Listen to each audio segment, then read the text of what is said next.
गेल्या 1.5-2 वर्षामध्ये महाराष्ट्र सगळीकडे नंबर 1 आहे। 1,00,000 कोटीपेक्षा अधिक एफडीआय महाराष्ट्रात आलाय। देशात महाराष्ट्र नंबर 1 आहे। 8 लाख कोटी रुपयांची कामं राज्यात सुरू आहेत इन्फ्रा प्रोजेक्टची। देशामध्ये हे आपले इन्फ्रा प्रोजेक्ट मध्ये नंबर 1 राज्य आहे।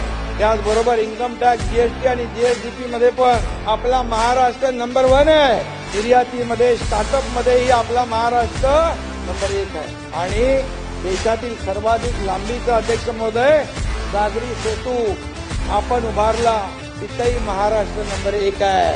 मुंबई पुणे मिसिंग लिंकचा टनेल उभारण्यातही जगातला वाईडेस्ट टनेल पुणे मुंबईत करतोय आपण। आणि त्याचबरोबर आपला महाराष्ट्र स्वच्छतेत देखील देशात नंबर 1 आला।